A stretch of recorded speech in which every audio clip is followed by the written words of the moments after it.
All right, welcome back to another edition of the Forza Athletics Life and Coaching Podcast. I'm your host, Charles Inferna, and on the other side, can't believe this is happening, world-class triathlete, Kona finisher, 7.3, all-around badass, Ginny Cataldi. How are you? I'm great, thanks. I mean, all things considered, right? Yeah, right, I know, right? But so how are you guys holding up down there in Pennsylvania? We're okay. I think the city is one of those hot spots at this point, but being in the suburbs, it's ever changing. I feel like even within 2 weeks of time, going to the grocery store, there's something completely crazy and new going on with arrows and, all that stuff. But we're still allowed outside. So we have state parks that have been closed, but we still have access to some really great trails. So that's pretty nice. That's good. Yeah, up here in New York, like everything's pretty much shut down. Like you can't pretty much go any place, like rec centers, like even we have local trails here. We're living in kind of like a rural community, and there pretty much everything is off limits. So yeah, that makes it tough. Yeah. Definitely. Yes. I mean, when the gyms closed and we couldn't get in the pools, I was like, great. I know. Well, that's interesting that, because, triathlon, you can't just rely on biking and running. Cause I mean, you can do that outside kind of, I don't know, there's some restrictions up here on what you can and can't do in like groups of like that. But like the swimming portion though, has it been that, I don't want to like ask too much of like a loaded question, like right off the bat, but is it okay to not swim for, maybe like a month or 2, 3 months, like kind of give your body a break a little bit, or? I think so. That is kind of a loaded question.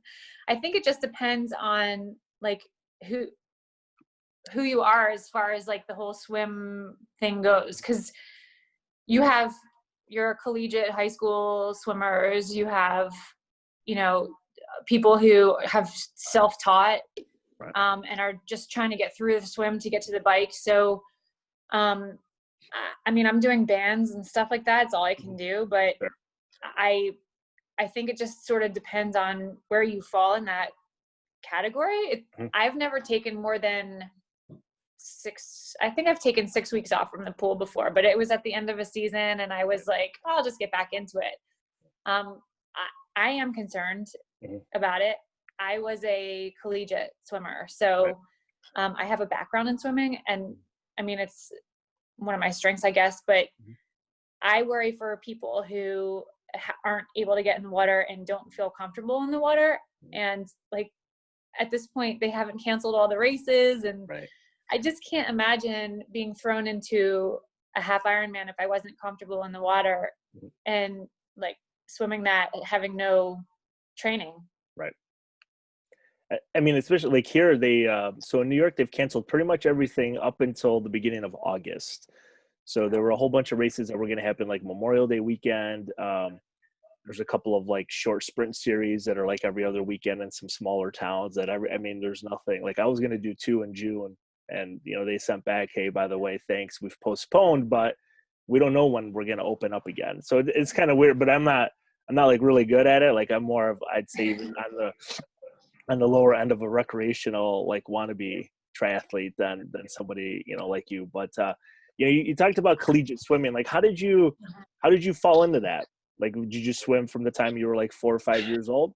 No, I was definitely not one of those people that was like born in the water. Right. I was in 9th grade. This is kind of embarrassing. I was in 9th grade. I played basketball. I was supposed to be trying out for the varsity team my 9th grade year. And the coach was like super excited, and we got a new guidance counselor right out of college, and he was 22, and he was the swim coach at the high school, and he was cute. So, I mean, now he would probably get in trouble for saying something like this, but he was like, "You look like a swimmer. You should swim." Right. And I was like, "Okay," and so I got in the pool. I'd never swam a day in my life competitively, and it worked out okay. So when did you you didn't swim, you all of a sudden you have a guidance counselor who's the new coach and things, like when did you realize that you might be good at swimming? Like if you started in like 8th or 9th grade, like how long did it take before people were like, you could swim in college? Yeah, so there's a funny story behind that too. I was actually a field hockey player as well, Mm-hmm. and my senior year in high school, tried out for this U.S. team, and we went over to Europe and traveled all over. It was really awesome as a 17-year-old to be able to go over and have that experience. And I was really hoping to play field hockey in college, and I had some knee issues going into it, and I was told I should probably consider having some sort of surgery and redshirting, and I don't sit the bench. Right. I can't. I Right. just can't. So I was like, okay, plan B. I called the swim coach and I said, these are my times. And he's like, yep, come on. Mm-hmm. So that kind of worked out for me, but it wasn't my main plan, if that makes sense. So what was like the transition from high school swimming? Like I've coached a couple of swimmers slash throwers at the college level, and it's D3, so it's like we're a small private school, like 2,500 undergrads, and the workouts that I'm always like Kayla, like how do you swim in the morning and then you come back in the afternoon and like repeat the same workout and then like have a life, and that's D3. That's like non-scholarship, like you're there for pleasure, like to just endure the pain. But were you more of like was it scholarship type thing? Like was there anything like that involved? No, because I went to a state school, Okay. so it wasn't Mhm. like Mhm. I don't think they had much reward Sure, sure. program going into that. So yeah, we were D2, and Mhm. when I first started on the team, I realized why he was like, yeah, just come on. There was only like 10 girls on the Oh, team, sure. Yeah. and we like got our butts handed to us every time. Mhm. But yeah, the transition was definitely noticeable. I Mhm. mean, because I went from high school swimming where we would have swim practice for maybe 45 minutes to an hour, Tuesday, Thursday mornings, and then we would swim Monday, Wednesday, Friday. I don't know, like we had odd hours and we were just kind of crammed in Mhm. to the local Y because my high school didn't have a pool. Mhm. And, you'd have people standing there waiting for you to get out so they could get Right. in. Right. So what's that? Maybe like 2,000 yards, like something like Right. that, Mhm. and then Mhm. you're in college and it's like, all right, we're doing 7,000 today. We're going to do 3 this morning, 4 this night. And you're like, whoa. But, it was a really great group of people. So I didn't mind spending my life in Sure. chlorine. Yeah. All right. So after you graduate, how did you like become introduced to the sport of triathlon? Like what was that transition like? Well, yeah. So when I graduated, uh, I got back into riding horses, and I found an adult field hockey league to play Mhm. on, and was involved in both of those things. Um, and then I had 2 kids, and sort of took a break from the horses Right. for a while. Mhm. And one of my friends, like right around the time when I was starting to really struggle with my marriage, Mhm. and our marriage wasn't you know, great. Mhm. I was looking for something positive, Mhm.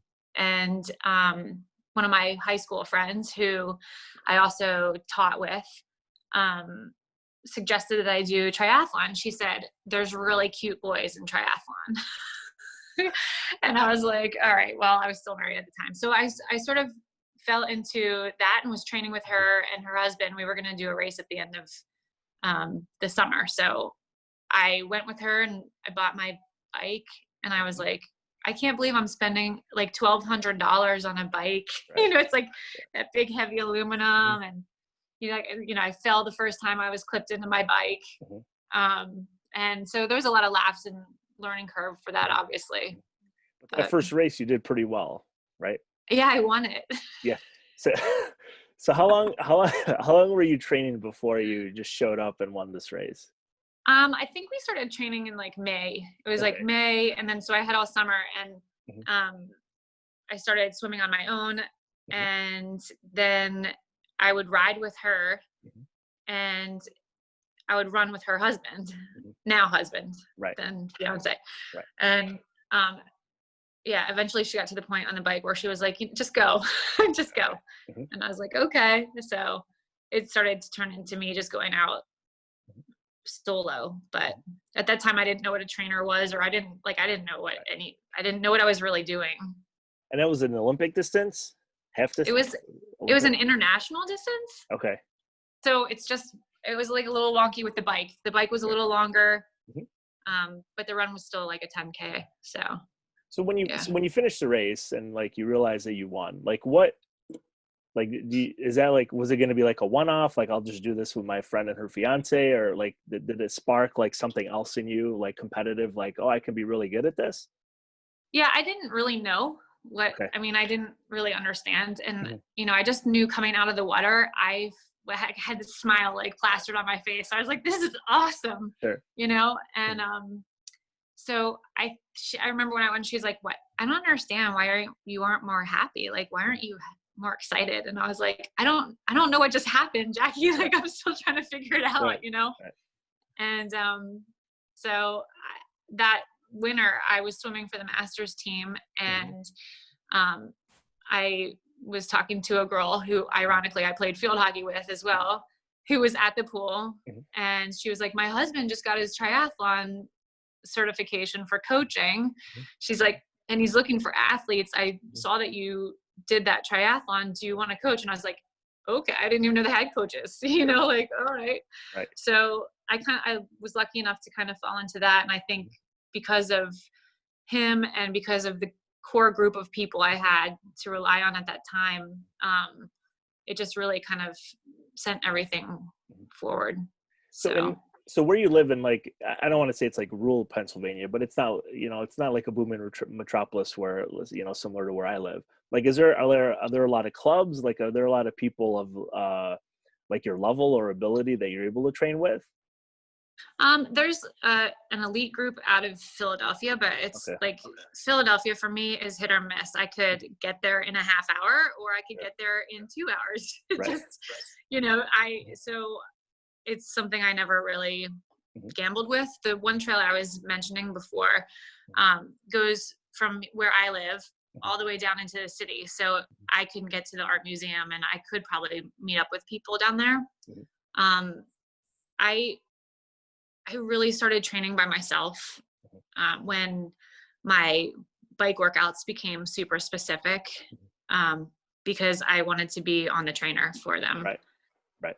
So I sort of got away from training with people, but I've met several people that I could go out and like ride with. Mhm. Last summer, I met up with a group of local Mhm. guys Mhm. who go out and do this like 70-mile ride Mhm. every Saturday. And I met one of them at PT, and he Mhm. was like, "Oh, you should come join us." And I was like, "Oh, all right, I'm not Mhm. sure, but I'll try." Mhm. And wow, that was I was like, great thing. I was like, I think I'm gonna cut off here and go Right. back home. And I had to stop. And I was like, oh my God. And then I got a text message from him later. He's like, you need a different big and little ring on your bike Mhm. for all the climbing. And I was like, yeah, apparently. Sure. So yeah. So what's that like? Like when you first start, you first start training, you win your first race, and then you kind of like get the bug. You have a coach all of a sudden. Like, what's that training like? I mean, because I don't know. Like I try and train. Like I have no idea. Like I ride the trainer for an hour in the basement. Like we have Disney Plus on, so it's either Wreck-It Ralph or like some all the Toy Stories. And for an hour, it's like, oh my gosh, I'm trying to manage 3 kids and try and ride. And I don't have like a power or whatever. Like I just to ride. Yeah. But how do you like stay motivated to do? Because your kids are older, so you might have a little bit more time to like focus on that for maybe 2 or 3 hours. Like, how do you how do you learn how to do that? Like, oh my gosh, I have 2 or 3 hours I'm going to do on the trainer. Because I mean, our winters are kind of similar. Like they're horrible. Like it snowed yesterday here. Yeah, we So had it's flurries. yeah, so it's like, so how do you like, what's that mindset like of, okay, I got to ride this trainer for 3.5 hours today? Like, how do you do Yeah, that? so I mean, it's definitely evolved Mhm. for certain. I mean, when I had when I was alone with the kids, Mhm. I would wake up at like 4 o'clock in the morning so I could be done by the time they would wake up. So it was like just a non-issue with them completely. Like that was on the weekends. Um, during during the week, even now, I'll wake up and I'll do a workout before I leave for work and before they're up.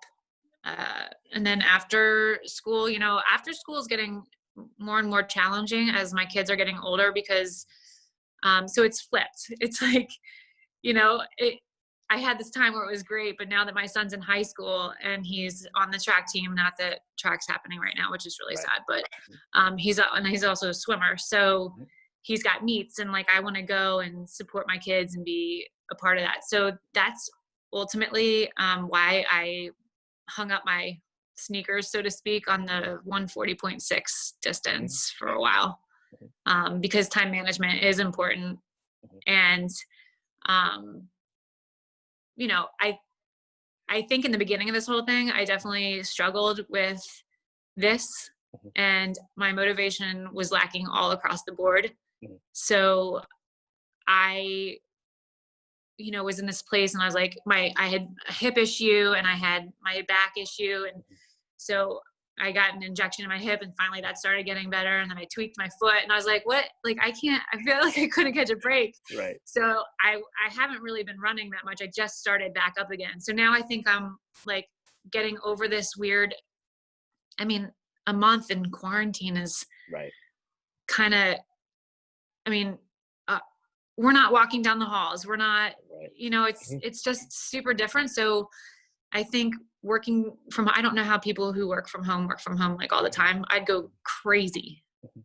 So, but just finding that motivation to get back now that I can run, I think I saw a lot of improvements this week with my workouts. A lot of green and TP as opposed to orange and yellow Yeah, sure. and Right. maybe some red. Right. So when you first started, then as you're transitioning, after your first race and you have a coach and things like, when, like, how long did it take before you kind of realized that, I can qualify for age group nationals, or I don't know, maybe you already did qualify of that first race. I mean, I'm guessing you probably did, but like, when did you start making the transition of maybe taking it a little bit more serious, Yeah, or it was did you that or did you definitely. ever get there? No, I wasn't there. I wasn't really sure what I was capable of doing Mhm. outside of like that little local Pennsylvania race, you know? Sure. Um, and so I decided that following year that I was going to do a half Ironman. And I picked Timberman, which Mhm. to this day was my favorite venue. And I'm so sad it's gone. Mhm. Um, and I got there and I had no idea what I was doing. Mhm. And the girl next to me was like so sweet. I was like, our bikes are like on top of each other. She's like, yeah. Yeah. Yeah, like I was like, okay. So I'm like, what are you doing with your socks? And she was like showing me how to put them in the sneakers, because before I didn't wear socks because it was Mhm. shorter. Right. And so she's talking to me. We go down to the water and she's like, you know, I'm like, okay, got it. Mhm. And when we finished the race, I ended up getting first place in my age group. So that qualified me for half Ironman World Championships in Vegas the following year. So I think that's kind of when I realized. But when I came, she was so cute because when I ran into her at the end, she was like, I came out of the water and your bike was gone. I came back from the bike and your bike was here. And she's like, I thought I was teaching you what to do. And she's like, and you like, I don't know where you were. And I was like, it was cute. We're friends to this day, Yeah. actually. You Yeah. kind of like hustled her a little bit, like, oh yeah, I don't know what I'm doing. I Let me didn't. put my socks on, I right? totally Yeah, did. right. So was that Yep. your so Ginny, was that your second race that you qualified for 70.3 worlds, or did you have any Um, before that? I had a few before that I Okay. had done, Mhm. some sprints in Olympics. Okay. So Yeah. so what do you attest that to? Because like to me, I think that's so awesome, right? Like it seems like you've been training for like a year and you're qualified for 73 like world championships. Yeah, it was awesome. Yeah, like how do I you, like what do you, I mean, you were a great swimmer in college, right? So you already have that background, but then uh, like I mean, how do you I do it is too much of a loaded question, I think. But like, what were some steps along the way that you were like, okay, I need to up my mileage, or hey, coach, I need to back off on like the bike. Like, what were those like intricacies like? Because you don't just show up and like win and qualify, right? Or maybe you do. You do. I don't know if if that works for well, everybody else. I don't know. I mean, really, I just followed his training plan. That's all I did. Like I didn't know enough to say, I think I need a day off, or Right. I'm struggling here. I need help, or, like the stuff that I know now 9 years later. Right. So I just followed the plan and did what he said. You're a And it coachable athlete, worked. I guess, right? It It did worked. work. Yeah. So you qualify for this race and you show up at, but so it's not like you're traveling international. It's in Vegas. So like, what were your expectations when you got there? Like, was it like, because by this point you kind of get the, you know, how to set up your bike maybe, and like the hydration piece and like where your socks go. Yeah, So, absolutely. but like when you're there, were you expecting like this is going to be a smoke show? Like I'm gonna crush this age group, or like what did you think? Yeah, I thought I was going to do well Mhm, going into it, but I did crash 2 weeks before. mhm, I was going 37 miles per hour and I really roughed myself up. I had stitches on my elbow and like they couldn't do stitches on my hip because there wasn't enough skin there. So it was like just this big open, like right. gross. I had no skin on my fingers. Like, so I was pretty much a mess and I wasn't allowed to swim. And I had to take obviously days off because I couldn't even like make a fist with Mhm, my hand, let alone grab brakes. right. And when I first tried to run, I realized that I was going to need to run in a bathing suit. And so, like, I don't know what people thought when they saw me. I really honestly didn't care. So I think there was a shift, you know, obviously Right. at that moment, Mhm, as to how the whole thing was going to play out. And when I got in that water in Vegas, I had a panic attack. sure. Like I was like, what? And I was pretty much on my back doing breaststroke. Mhm, And, you know, I swam the day before for the first time in, mhm, you know, weeks, but, and it was a point to point. So I was definitely like whirling, but, mhm, you know, my parents came. So that was mhm, really awesome. And, I had met a local girl who had also qualified and we roomed together. And, mhm, so it was a good experience. mhm, I, I did laugh though when we mhm, first, because we stayed at the host hotel mhm. and everybody's walking around in like lycra and you know their Iron Man stuff, and I was like, whoa, this is crazy. So and bikes everywhere, you Right. know. So So you complete this race, right? And then like when you go back to teaching, like do your kids, like your students, like do they realize like my teacher's a badass like triathlete? Like does anybody like even like your own like your kids, are they like, oh, like my mom's really good at this, or is it just like, you know, she's still gonna cook breakfast and lunch and dinner for me, like it's just another day. yeah. Yeah. So I'll answer the first part Mhm. about the students first.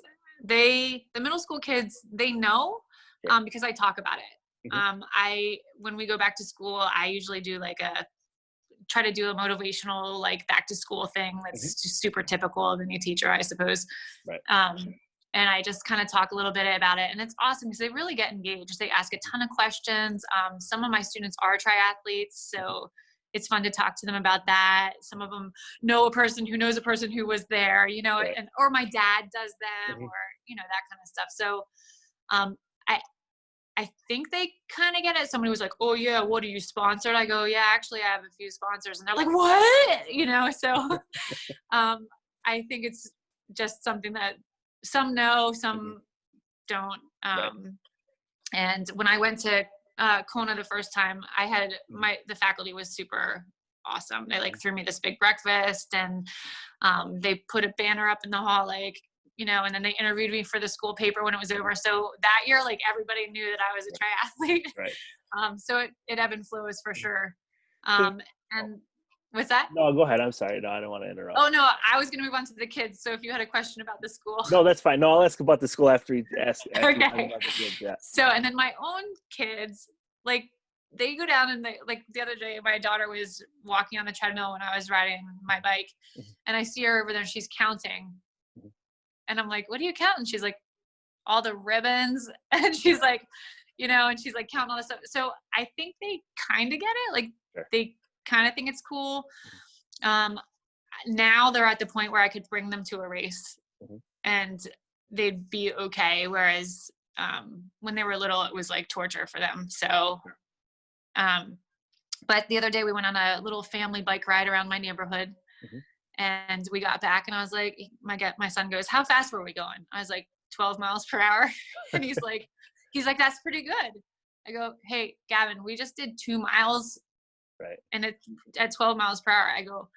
I did a half Ironman last year for 56 miles and I almost was 23 miles per hour. And he's like, Right. what? Yeah. You know, so I do like to try to like be like, come on, Gavin. You know, when he got his first Instagram page or whatever, I was like, I sent him, he's like, I got Instagram. I'm like, well, the rule is that you can't block me. Like, you have to let me follow and I have to see all the posts and blah, blah, blah. Right.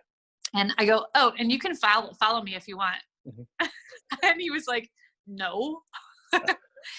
But one of his friends in history class found my Instagram page and he's like, great, Mom. Now my whole history class knows that you're on Instagram. So it's been funny. So with that then, and like, you know, the school knows and things, because Kona's in October, right? Like the end of October. Like, so you just started a new school year and then you can't just like leave the day before to go to Hawaii, right? So how does the mindset change? Because you teach, you know, 6-8 hours a day and then you go train and then, well, I'm going to be off for like a week because I have to fly to Hawaii, you know, shucks, darn, right? Like how, like does anything like change like mentality wise? Because like I taught middle school and high school health, so it's like you have to have like, you know, a certain persona, right? But then once a kid's like when I was teaching, there wasn't social media, so it was like I could go do powerlifting and like Olympic weightlifting and stuff, and nobody would like find anything. Be like, yeah, right. Like, you know, nobody, but they didn't, you know, we talked about it in health, but like, so when you're like getting ready to go to Kona for the first time, do you like take a couple weeks off to like really get ready, or do you fly out? Not Like, as a teacher. No. I get 4 personal days every year. Sure. So I really need to learn how to ration them. Obviously, It is very, very scary to use all of your personal days in the first 2 months of school. Right. Been there. It's kind of a gamble, but yeah. So I am not one of those athletes who got to go down and like get used to the temperatures and the, you know, climate and all that kind of stuff. First time I rode on the Queen K, I remember thinking, oh my God, I'm going to die. You know, I landed on Wednesday night, did the underpants run on Thursday morning. Friday was bike check. And then you have the race and it's like, then I'm there for Sunday because I get to stay for another free day. Right. And then I'm leaving on Monday, you know? So I never really felt like I got to absorb the entire experience of what most athletes get to experience. But I'm just, you know, glad that I can share the experience with other people who might be going or, you know, give some sort of suggestions, whatever. So like, so when you're there at Kona, right? Like, so you, like, I don't know if I'll ever experience what 70.3 and a full like are like, but like, is there a mind shift change between the half and the full? Like, do you have to like, how do you mentally prepare for, I'm gonna be on the bike for 6 hours today on a Saturday, or I need to get, I don't know if you train by time or distance, like I need to get these, you know, 20 miles in on, you know, Thursday afternoon, or like however it works. Like, does the mindset change? Is there a shift there? I feel like for the Ironman World Championships, it's just this like really big thing that so many people want to experience at some point in their life, or like go and see it and be there in person. So to be there is much, much different than being at half Ironman Worlds. And not to downplay it, but it's, you know, it's like this traditional, like this thing that's been going on, and like it's televised and it's popular and people know about it. Whereas the 70.3 world champion people are like, oh, they have that, you know? And so, and then the locations are all over the place and it's kind of wonky, and, you know, being in France was surreal. Sure. But it's, I was totally out of my element. I think once you get to that point, like for me, I knew I wasn't going to be like getting on the podium in Kona, you know? So I think a lot of people are in that situation. Like, I made it, I'm here, and there's a lot of open dialogue with people you don't necessarily know, whereas opposed to like another qualifying race, you might be sizing up your competition and like be more nervous about it. So it is a different mindset in that sense. Like I don't feel as competitive in my head, because when you're there, you just want to beat the island, you know, and all the elements that come up with it. And I didn't necessarily understand. I had one of my friends said, Jen, when those winds pick up on the thing, she's like, just don't fight the winds. Don't fight it. And I remember that while I was on my bike, and I was like, okay, this is where we start going backwards, I guess. But yeah, so in that sense, I think it's different. So does it ever, like, you know, your daughter's counting your medals and everything in the basement, like, does it get boring, like winning so often and standing on the podium? And I don't want that to sound facetious, but like, what keeps the fire stoked if, you know, first, second, third, like every race, like, does it take going to 70.3 Worlds or Kona to like kind of like get that arousal going, or is it just another day for you? No, I don't know. I mean, I still have to train super duper hard to be competitive. And my age group is where the pros are dropping out of the pro field, and I'm competing against them. And, you know, I don't take any of that for granted, because we're all working just as hard. And you never know what's going to happen on a given day when you're racing. So yeah, I don't know. No, so you don't know. Sorry. Well, because I've interviewed like a friend of mine that I went to high school with. She does she's a 70.3, and she qualified for the World Championships. And I was talking to her about it, and I was like, "What do you like?" Because she wins her age group races in like Oregon and things like that. And I was like, does it ever get like boring? And she pretty much said the exact same thing you did. Like, no, because you still have to put in the work. You never know if you're going to get something's going to happen to your bike, or you're going to blow up on the run. You just kind of like approach it as is. I don't know, because other athletes that I've talked to, like elite, like world class, like yourself, like nobody says that it gets boring. Like everyone's like, no, you got to like keep going hard, because there's somebody right behind you that's gonna, they'll be more than happy to take your slot. But and that's the truth. Yeah, it's definitely the truth. I mean, I did, my last full distance was Ironman Maryland, and I was first place in my age group, and I declined the spot because I knew it. But I knew going into that race that, like, I just wanted to give that race my all and just see what happened, and I had no expectations for anything. And to be second overall female was like surreal. But she really, really whooped my butt. That girl in first. So, I knew I had no problem being at awards. People are like, oh, you're going to go to awards and you're going to change your mind. You're going to want to go. And I was like, nope, I'm not. So like I don't want to keep, I don't want to keep you too long here. So like, what advice do you have for somebody who's just like trying to get started, or, for the person who, teaches or has a job, and, you have to get through all this stuff? Like, how do if they're going to say, Ginny, like, I want to get into this full bore, what do I do? Yeah. Well, I think a lot of people are like, well, I don't have the time. And if you want something badly enough, you find the time and you make the time to make it happen. So I think it's just a matter of suggesting to people that they make sure that they have balance, that they're, still living their life and focusing on the people who are in their immediate space. Because I know way too many relationships that have gotten broken up because of somebody super duper into tri and the spouse not supporting. And I do think to some extent triathlon's a little bit of a selfish sport in that sense, like because you do have to put in so much time because there's 3 different disciplines. It's so yeah, I guess it's just balance, find time. You want a hug? Come here. Oh, hi. You are cute. Say hi. Why don't you say hi? Say hi to Ginny. So this is our youngest. She's going to be August. And we're trying to like maintain downstairs. But what were you doing? He's cute. Are you getting ready to go outside? Yeah, we're going to go outside. Do you have any questions? Can you say hi? No? What are you going to do outside? What are you going to do outside? What are we gonna do?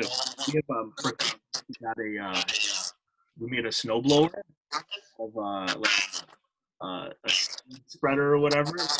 Snowblower. What else do you do outside? Oh, you press the snowblower? Yeah. Okay, so you're ready to go out? Right outside now. Okay, why don't you go downstairs? Okay. You say bye? Bye. Bye? Okay, you're gonna go downstairs? Go down with mommy? No, you don't want to? No. So I don't want to like cut this short. We got another interviewer here. Like, well, this is exactly what we're talking about. It's balance.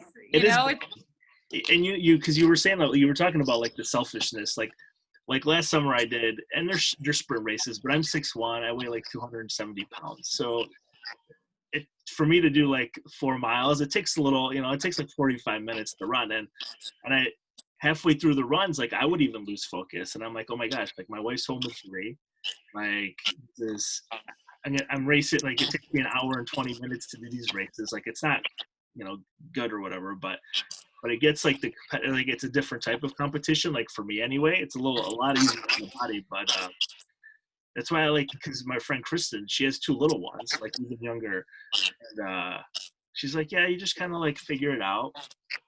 Mm-hmm. But it almost seems like that's too easy, and I think like sometimes, like we were talking before, like people via social media, they're just amazing like athletes. Like there's so much more behind it, just towing the line or whatever. But right, dude? Do you have any questions? No. Okay. Well, I'm sorry. Maybe we'll cut this a little short. Ginny, I appreciate your time. Thank you so much. It was awesome talking with you. Thank you so much. You say thank you. Say bye. Bye. Thanks. Have fun in the snow. Yeah. Yeah. I know, right? Is there snow? Is there snow outside? Yeah. Okay. We'll go shovel it now. Okay. Okay, Ginny, thank you so much. Thanks. You too. Bye. Bye.